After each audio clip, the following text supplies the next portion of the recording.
आकृति 6.17 1 और 2 में बताया गया है कि D E parallel B C है और एक में हमको निकालना है ई सी, मतलब ई सी, और दूसरा में हमको ए डी ज्ञात करना है, मतलब ए डी ज्ञात करना है।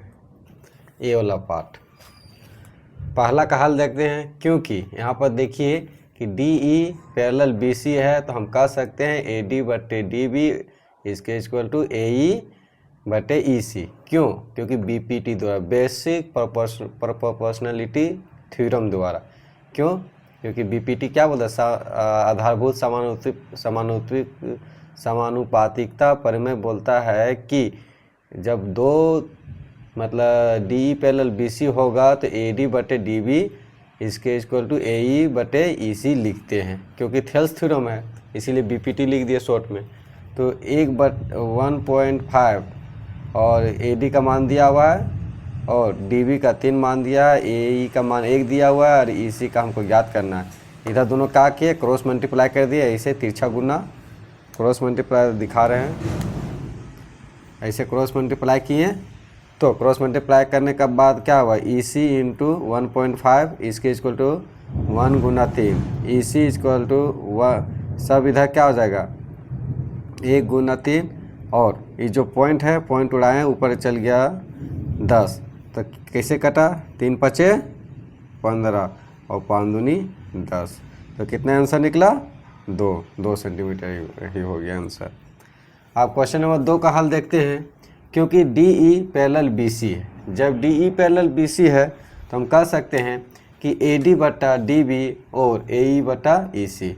क्यों? बी पी टी द्वारा, basic proportionality theorem. Basic proportionality theorem बोलता क्या है कि डी पैरेलल बी सी होगा तो ये दोनों बट्टे में या ये दोनों बराबर होगा। तो ए डी बटा डी बी का मान दिया हुआ है 7.2 इसके इक्वल टू ए ई का मान 1.8 5.4। क्रॉस मल्टीप्लाई कर दिए, दोनों को क्रॉस मल्टीप्लाई करिएगा तो ए डी इंटू 5.4 इसके इक्वल टू 1.8 और इधर क्या हो जाएगा 7.2 मल्टीप्लाई हो गया ए डी। अब ए डी हमको ज्ञात करना है तो इधर 54 है, इधर गुना में तो इधर क्या हो जाएगा भाग में। अब कटेगा, देखिए पॉइंट उड़ाएँ, ये पॉइंट ख़त्म हो गया। अब यहाँ पर 18 तिया 54, 18 तिया 54 हो गया, ये पॉइंट उड़ाइए, नीचे क्या आ जाएगा 10। अब कितना बार में जाएगा? 3 दूनी 6, 3 चौके 12, 0 है कई एक अंक के बाद पॉइंट, क्योंकि 1 0 है तो वही 2.4 सेंटीमीटर आंसर। क्वेश्चन नंबर पहला समाप्त। अब क्वेश्चन नंबर 2 चलते हैं।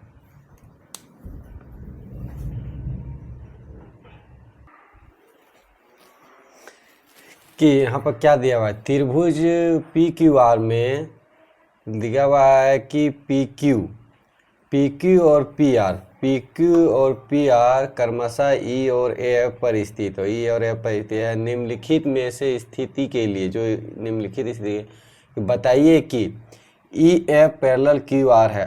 आपसे पूछा जा रहा है कि E F parallel Q R है कि नहीं। यहाँ पर सभी का मान दे दिया हुआ है। हम पहला देखते हैं कि मेरा ई एफ पैरेलल क्यू आर है कि नहीं। पहला हम देखते हैं, पहला में है पी ई बटे E Q equal P E का मान दिया हुआ है और ई क्यू का भी मान दिया हुआ है। काटे तो कितना निकला 1.3 सेंटीमीटर। उसके बाद मतलब बीपीटी द्वारा होता है पी एफ बटे एफ आर। पी एफ का मान दिया हुआ है, देखिए पी एफ का मान दिया हुआ है और एफ आर का भी मान दिया हुआ है। काटे पॉइंट उड़ाएँ, दोनों तरफ पॉइंट ख़त्म। 12 दूनी 24, 12 दिया 36, 3/2 आया। अब 2 को 3 से भागा दीजिएगा, 2 एकम 2, इसके बाद बचा 1। अब पॉइंट बैठाएंगे 0 तो 2 पचे 10, तो 1.5 सेंटीमीटर। यहाँ पर हम कहा देखें कि 1.3 सेंटीमीटर है, यहाँ पर 1.5 सेंटीमीटर, मतलब ए और ए दोनों बराबर नहीं है। तो वही हम लिखे कि पी ई बटे ई क्यू बराबर नहीं है किसका? पी एफ बटे एफ आर का। तो हम कह सकते हैं कि ई एफ जो मेरा है पैरेलल, मतलब पैरेलल नोट का साइन है कि यार इसको डबल डैश होता तो पैरेलल, तो ये पैरेलल नहीं है, मतलब ये पैरेलल नहीं है किसका? क्यू आर का। तो पहला क्वेश्चन का आंसर आ गया कि पैरेलल मतलब E F parallel Q R का नहीं है। अब सेकंड क्वेश्चन देखते हैं कि पैरेलल है कि नहीं।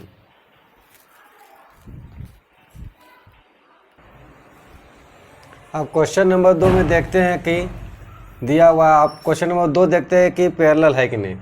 तो PE और QU मेरा दिया हुआ है 4 और 4.5, तो 4 पॉइंट उड़ा ऊपर चल गया 10, तो 5 दूना 10, 5 9 45, 4 दूनी 8, 8/9। अब देखते हैं PF बटे RF, देखते हैं PF का मान 8 दिया और RF का मान 9 दिया हुआ। तो यहाँ पर हम देखते हैं क्या है कि 8/9 और 8/9 दोनों मेरा बराबर है। तो हम इसलिए हम कह सकते हैं कि PE बटा Q बराबर PF बटा RF है। इसलिए हम कह सकते हैं कि EF पैरेलल QR है। मतलब सेकंड नंबर मेरा पैरेलल है, कि मतलब EF समांतर QR है।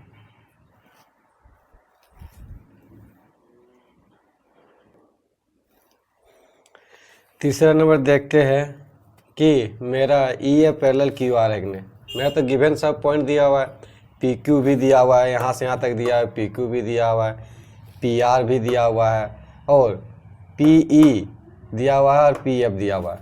हमको क्या मतलब पैरेलल तभी होगा जब PE बटे UQ बराबर हो जाएगा और PF बटे FR जब बराबर हो जाएगा, तब हम ये पैरेलल बोल सकते हैं। तो अब देखिए हमको निकालते हैं क्या, PQ का मान दिया हुआ है और PE का मान दिया हुआ है। तो मेरा UQ कैसे निकलेगा, PQ में पूरे PQ में हम PE माइनस कर देंगे तो मेरा EQ का मान निकल जाता है। EQ भी लिख सकते हैं और चाहे QE भी लिख सकते हैं, कोई दिक्कत नहीं। तो मेरा EQ का मान निकल गया कितना, 8 में 8 घटाइएगा तो 0 और 2 में 1 जाएगा तो 1, मतलब 1.10 आ जाएगा। इसके अंदर कितने भी 0 बिठाए कोई फर्क नहीं पड़ेगा।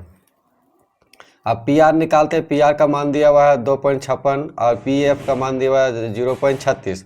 FR निकालेंगे कैसे, हमको FR निकालना है तो PR माइनस PF करेंगे। तो PR माइनस PF किए, 2.56 में माइनस 0.36 किए तो 2.20 आएगा, क्योंकि 6 में 6 जाएगा 0, 5 में 3 जाएगा 2, तो 2.20 आ गया। अब हम क्या करते हैं, PE बटे QU इक्वल 0.18 बटे 1.10 को किया। अगर इसमें 2 मल्टीप्लाई कर देंगे, जो 2 जोड़ देंगे तो कोई फर्क नहीं पड़ेगा। तो 18 36 तो 0.36 और इससे मल्टीप्लाई करेंगे तो 2.20 सेंटीमीटर। अब यहाँ देखें PF और RF, इसी तरह PF और RF निकालें, 0.36 और 2.2 मेरा RF दिया हुआ है। RF मेरा दिया हुआ है, देखिए RF यहाँ पर कहाँ है, RF PF और RF 2.2 RF हम निकाले, देखिए RF हम निकाले कहाँ, देखिए यहाँ पर PR और RF कितना निकाला, 2.20 निकाले। यहाँ पर 2.20 मल्टीप्लाई कर दिए तो RF में भी मेरा निकल गया। यहाँ पर RF निकाले हैं ना, तो यहाँ पर 0 है, 0 से मल्टीप्लाई कर देंगे तो कोई दिक्कत नहीं है। तो यहाँ पर 0 है, ये हो जाएगा सेंटीमीटर, कि नहीं दिक्कत। तो अब देखिए ये दोनों मेरा बराबर हो गया। तो हम कह सकते हैं कि PE बटे QE इक्वल टू PF बटे RF, दोनों मेरा इक्वल हो गया। तो हम कह सकते हैं कि EF पैरेलल QR होगा। अब क्वेश्चन नंबर 3 चलते हैं।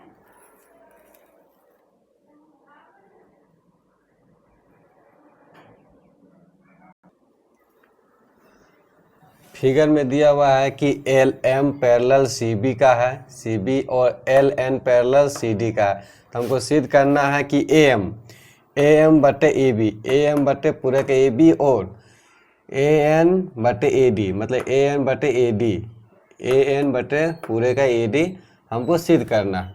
तो पहले मेरा जो दिया हुआ है कि LM पैरेलल CB तथा LN पैरेलल CD, ये मेरा दिया हुआ। तो हमको सिद्ध करना है कि AM बटा AB इक्वल AN बटा AD, ये मेरा प्रूव करना है। तो उत्पत्ति चाहे यहाँ पर प्रूफ भी लिख सकते हैं।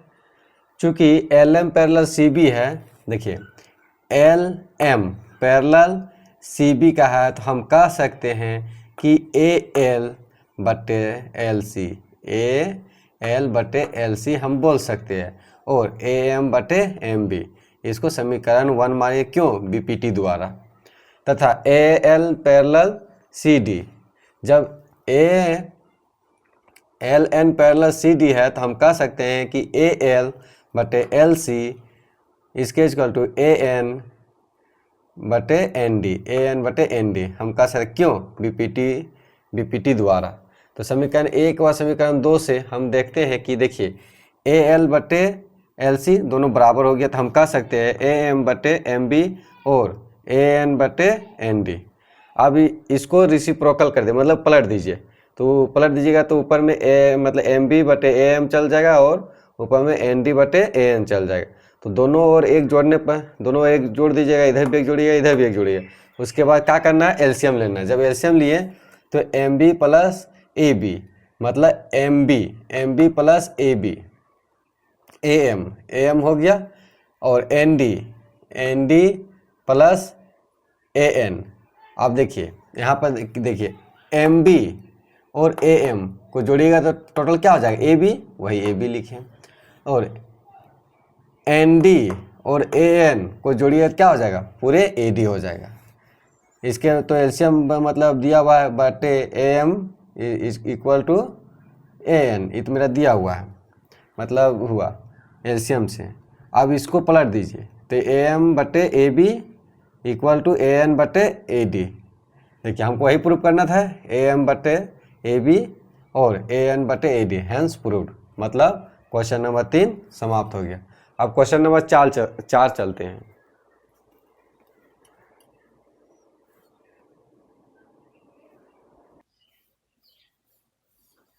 आकृति दिया हुआ है डीई पैरेलल एसी का है और बीएफ पैरेलल है एई का। ये मतलब एक ही त्रिभुज बन जा रहा है, एक ही त्रिभुज है। तो सिद्ध कीजिए कि बीएफ मतलब बीएफ बटे ईएफ और क्या बराबर प्रूव करना है, बीई बटे ईसी, ये हमको प्रूव करना है। तो जो मेरा दिया हुआ हम लिख दिए कि दिया क्या है कि डीई पैरेलल एसी और डीएफ पैरेलल एई। सिद्ध करना है कि बीएफ बटे एफ ई बराबर बीई बटे ईसी, हमको ये प्रूव करना है, मतलब सिद्ध करना है। तब प्रूफ में आते हैं, क्योंकि डीई पैरेलल एसी का। यहाँ पर देखिए जब डीई पैरेलल किसका है, एसी का, तो इसे बड़ा सा त्रिभुज लीजिए। ठीक, हम यहाँ पर रफ में दिखा रहे हैं कि 2 त्रिभुज बन रहा कैसे है।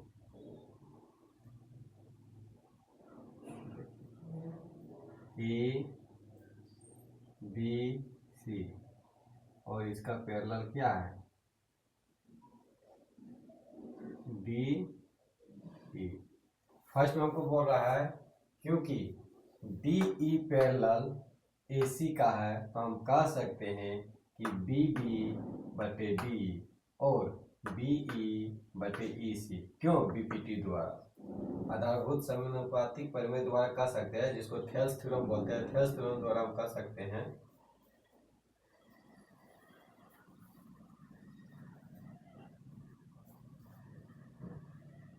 अब सेकंड में आते हैं कि डी एफ पैरेलल ए ई का, ए ई। तो देखिए सेकंड में क्या त्रिभुज बन रहा है,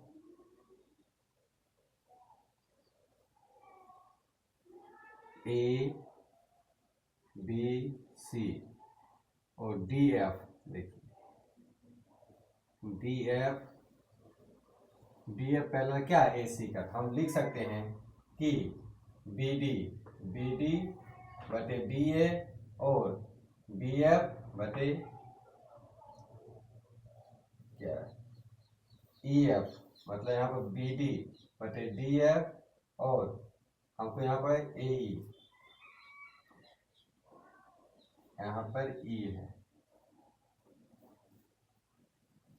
तो अब बी एफ बटे एफ ई, क्यों, बीपीटी द्वारा इसको समीकरण 2 मानते हैं। समीकरण 1 व 2 को तुलना करने पर, जब 1 और 2 को तुलना करेगा, देखिए ये दोनों एक ही टर्म है, तो हम लिख सकते हैं कि बी एफ बटे E F equal to B E बटे E C, hence proof. Question number 4 समाप्त हो गया। अब क्वेश्चन नंबर 5 आते हैं।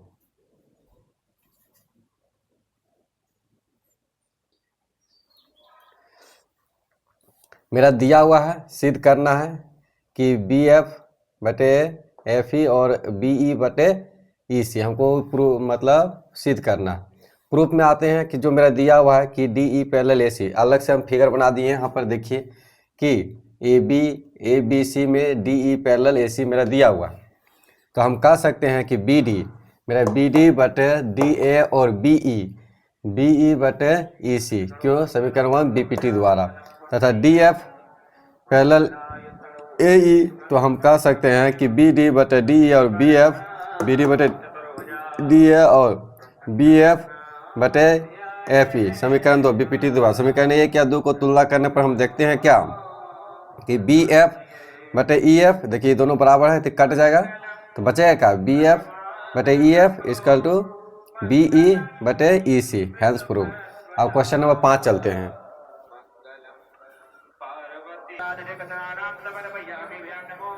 आकृति 6.20 मतलब दिया हुआ है कि D E parallel O Q और डी एफ पैरेलल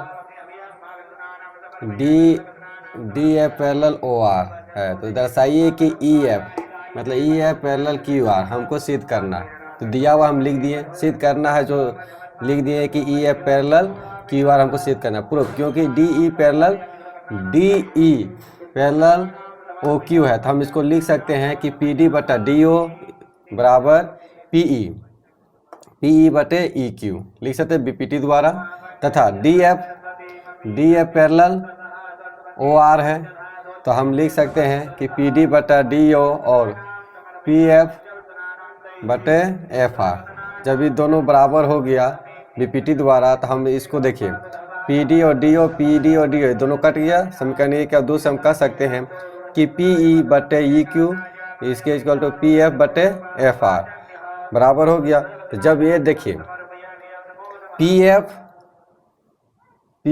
बटे एफ आर और पी ई बटे ई क्यू, जब ये दोनों हो गया तो हम कह सकते हैं कि ई एफ मेरा पैरेलल किसका हो जाएगा, क्यू आर का। ई एफ पैरेलल किसका हो जाएगा, क्यू आर का, किसके, बी पी टी के विलोम द्वारा। तो जब पैरेलल हो गया तो हैंस प्रूफ, ये हमको प्रूफ करने बोला था। अब क्वेश्चन नंबर 6 आते हैं।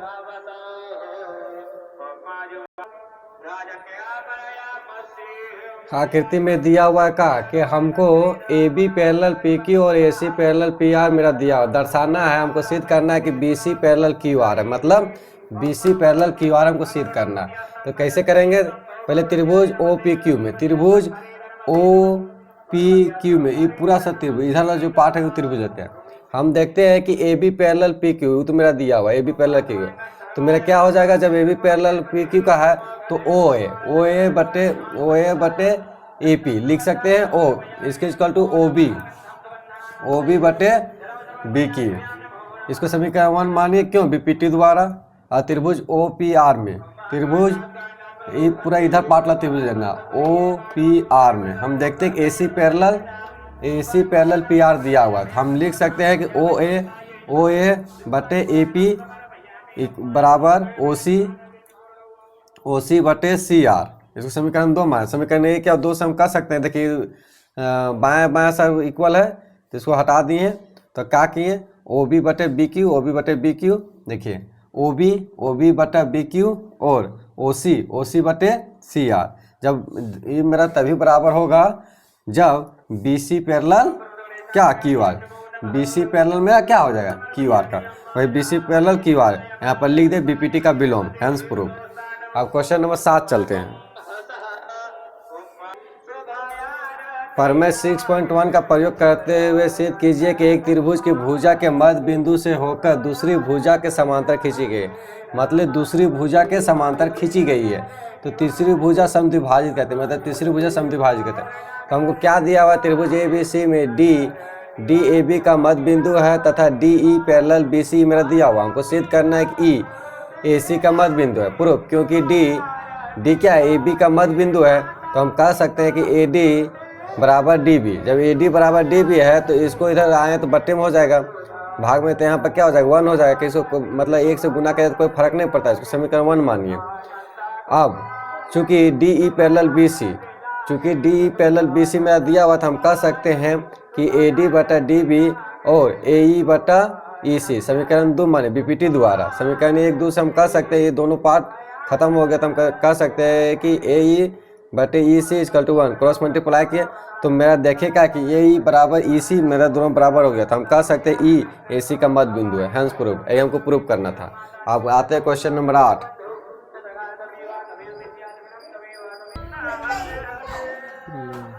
प्रमेय 6.2 का प्रयोग करते हुए सिद्ध कीजिए कि एक त्रिभुज किन्हीं दो भुजाओं के मध्य बिंदु को मिलाने वाली रेखा तीसरी भुजा के समांतर रहती है। मतलब तीसरी भुजा के समांतर होती है। हमको D E parallel B C सिद्ध करना है। दिया है त्रिभुज ए से डी ए बी का तथा ई ए सी का मध्य बिंदु है। सिद्ध करना है D E parallel B C है, क्योंकि अब प्रूफ आते हैं डी, क्योंकि डी ए बी का मध्य बिंदु है, तो हम कह सकते हैं कि ए डी बराबर डी बी। तो इस इधर आएगा तो बट्टे में आ जाएगा, क्या हो जाएगा 1, इसको समीकरण 1 माने। तथा इसी प्रकार ई ए सी का मध्य बिंदु है, तो हम इसको लिख सकते हैं कि ए ई बटे ई सी इक्वल टू 1। समीकरण 1 या 2 से 1 1 काट जाएगा, तो ए डी बटे डी बी, ए डी बटा डी बी और ए ई बटा ई सी हो गया। तो हम कह सकते हैं कि D E parallel B C है, बीपीटी के विलोम द्वारा हैंस प्रूव्ड। अब क्वेश्चन नंबर 9 आते हैं।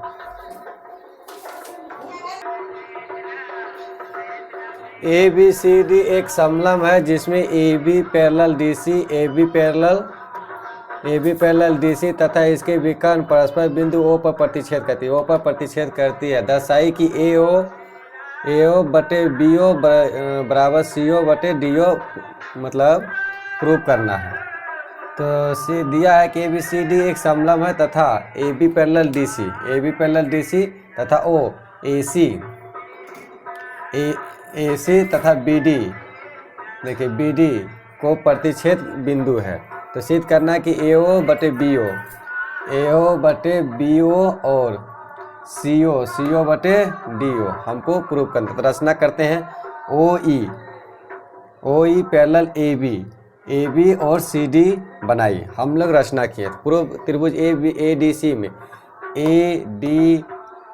ए बड़ा सा त्रिभुज ए डी सी में हम देखते हैं कि ओ ई पैरेलल डी सी है, तो हम कह सकते हैं कि ए ई बटे ई डी और ए ओ बटे ओ सी, इसको बीपीटी द्वारा।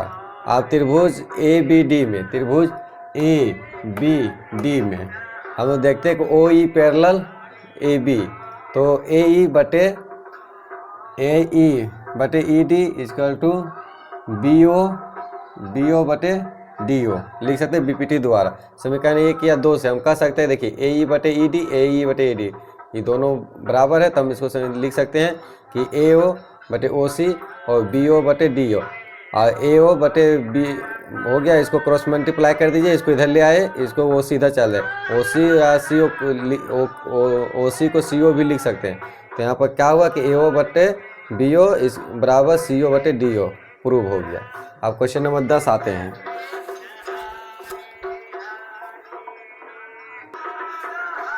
एक चतुर्भुज ए बी सी डी के विकर्ण परस्पर बिंदु ओ पर इस प्रकार प्रतिच्छेद करती है कि ए ओ बटे बी ओ और सी ओ बटे डी ओ। हमको दर्शाइए कि ए बी सी डी एक समलंब है। समलंब को कहने का अर्थ हुआ कि ए बी समांतर डी सी दिखा दिए, तो हम समझ आए कि ए बी सी डी एक समलंब। तो दिया है चतुर्भुज ए बी सी डी में ए और बी ओ बराबर सी ओ बटे डी ओ दिया हुआ है। बिंदु ओ विकर्ण ए सी तथा बी डी प्रतिच्छेद करती है। सिद्ध करना है कि ए बी सी डी एक समलंब है।